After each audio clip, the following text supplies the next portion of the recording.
I'm Antony Gormley. I'm a sculptor.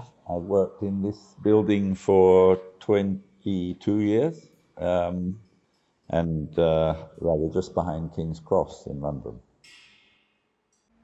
I think it's a place where people who love making things come together and learn from each other. And it's certainly a laboratory.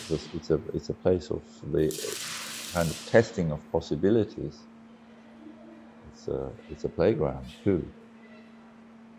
I mean, I think everybody who comes works very hard, but we're constantly asking what can sculpture do?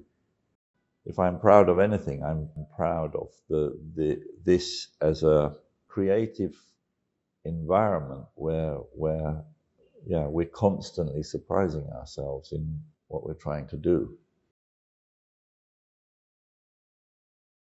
The art of sculpture that could be thought of as the most atavistic has always, I think, tended towards the collective. It was really only in the 20th century that we get this idea of, the Brancusi or the Giacometti model of the person working on their own, in their own space, in their own time, making unique objects. But as a result of that idea of the artist as the unique individual, we completely lost that dimension of sculpture as, in a way, a collective activity. We completely lost, as it were, the social dimension of sculpture. And I'm really excited about that. I really, really believe in, as it were, the potential of sculpture in a pre-modern way to be a collective focus of energy, both in its making but also in its appreciation. We use all of the techniques that are available to us in the beginning of the 21st century. So we use Rhino, we use digital means to visualize. We start with the drawing. We then might make a small model out of polystyrene, out of clay, out of whatever. Then this might go back into Rhino, might go back into the digital. Models are absolutely intrinsic. We cannot rest either in a kind of drawing as a rough idea of where we're going, or in a way with the absolutism of the prediction capability of digital design tools. So we're constantly contesting one against the other. And I mean, you'll see all around the studio, there are models everywhere, and they are really intrinsic, really, really intrinsic to the whole way that we work.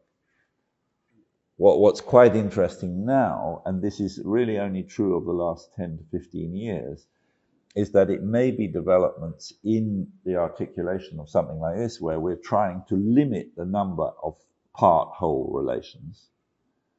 We've made the torso, shoulders, and chest into two blocks. And it's their mutual relations that articulate the emotional charge of the work. And that's why we need the models, because we need to see, you can draw it, but you've got to see it, you've got to feel it, you've got to live with it a bit. Drawing is the most immediate way of thinking physically. Usually I just always have one of these in my back pocket. So I just do these very quick drawings, just trying to register the body and movement, just thinking about the relation between body and earth. I think of drawing as a sort of seedbed out of which ideas come, but also relations come. The drawings this morning is really trying to be in this registration of a body that is aware of the dampness of the earth, the presence of water, the extension of the sky.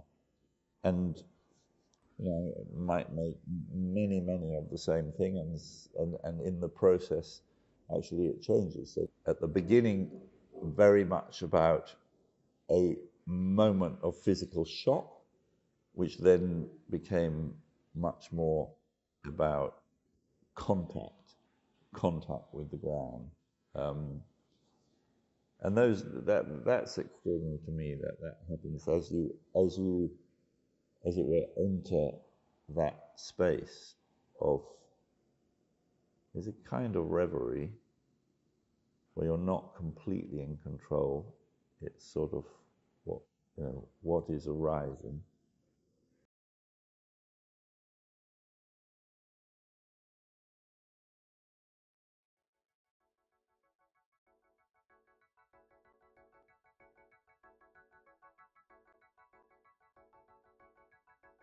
What would I say to young artists? I always say the same thing. Listen to what your work is telling you. Take it seriously. Every work is the mother of the next work. And you just got to keep working. If you've made something, you sit it there and look at it, live with it until it tells you what the next step is. And then the work that you make from that dialogue will do the same thing again, and so it will go on.